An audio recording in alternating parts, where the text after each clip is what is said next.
आजकल हमारे आसपास जो कुछ भी हो रहा है उसे देखकर मन बड़ा विचलित होता है कि समाज में या विश्व में कहीं भी कोई भी युद्ध होता है, कोई आंदोलन होता है, किसी तरीके का धार्मिक भावनाएं उमड़ती हैं, कोई देश किसी पर कब्जा करता है, इसका सबसे ज्यादा खामियाजा औरतें ही क्यों भुगतती हैं? बेशक पुरुष और बच्चों पर भी बीतती है, पर सबसे ज्यादा जिन पर बीतती है वो होती हैं महिलाएं। ऐसा क्यों होता है?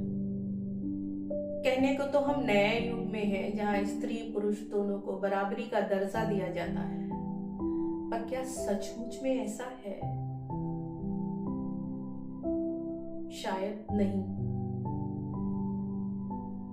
क्योंकि कहीं भी इस प्रकार की भावनाएं भड़कती हैं तो सबसे ज्यादा जिनको शिकार बनाया जाता है वो होती है महिलाएं। एक पुरुष जो है वो अपने आप को बेहतर साबित करने के लिए महिला पर कब्जा जमाता है। शारीरिक, मानसिक, हर तरीके की प्रताड़ना दी जाती है। दूसरे पुरुष को नीचा दिखाना हो तो भी उसकी स्त्री को उठा ला, उसकी बच्ची को उठा ला। क्या तरीका है? आपको बलशाली दिखना है, आप पुरुष से क्यों नहीं मुकाबला करते? स्त्री को स्त्री होने का खामियाजा क्यों भुगतना है? क्या वो कमजोर है? नहीं, शायद मानसिक रूप से वो पुरुष से ज्यादा ताकतवर है और शारीरिक रूप से भी। अभी किसी पुरुष को कहा जाए कि वो एक बार एक बच्चे को जन्म दे, उसे पाले, उसे बड़ा करे, शायद कोई पुरुष इस बात को स्वीकार नहीं करेगा। सोचने में अजीब लगता है, पर सोचो, अगर स्त्री ने मना कर दिया, स्त्री विद्रोह पर उतर आई, तो क्या होगा? स्त्री ने कहा, ठीक है, तुम मेरा अपमान करते हो, मैं नहीं सहती तुम्हारा अपमान, मैं तुमको जन्म देना बंद करती हूं, मैं पुरुष को जन्म देना बंद करती हूं। क्या होगा? पूरी दुनिया खत्म हो जाएगी। अगर स्त्री ने कहा, मैं जन्म ही नहीं दूंगी, क्या होगा?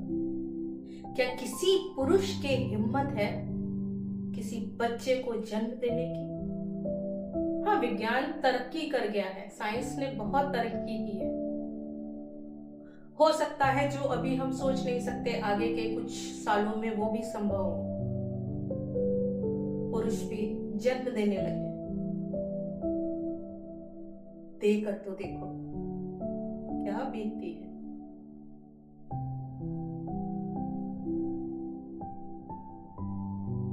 सो बंद करो स्त्रियों को प्रताड़ित करना। इनके अंदर जो ये मां तत्व है ना,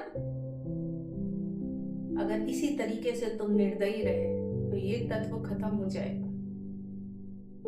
और जिस दिन इस धरती से मां तत्व खत्म हुआ, तुम बर्बाद हो जाओ। अभी भी समय है, संभल जाओ और स्त्री की इज्जत करो। इसका मतलब ये कदापि नहीं है कि स्त्रियां पुरुषों की इज्जत ना करें या पुरुष सम्मान के लायक नहीं होते हैं। वो भी सम्मान के लायक होते हैं, पर बहुधा यही देखा गया है कि स्त्रियों का सम्मान पुरुष के लिए बड़ा कठिन होता है। बात छोटी छोटी सी होती है, घर से शुरू होती, बहुत बड़ी नहीं होती। एक घरेलू स्त्री है जिससे कहा जाता है तुम करती ही क्या हो। अरे वो करती है कि तुम उठते हो तो तुमको चाय मिलती है, तुम सोते हो तो तुमको बिस्तर, और तुम उससे पूछते हो कि वो करती ही क्या है। एक कामकाजी स्त्री होती है, उससे कहा जाता है कि घर देखना तुम्हारी जिम्मेदारी है और बाहर तुम्हारा शौक नहीं, उसकी मजबूरी है। तुमने स्त्री को यहाँ पर ला दिया है, उसके अंदर इतनी असुरक्षा भर दी है कि अगर वो नहीं कमाएगी तो शायद वो सुरक्षित नहीं है।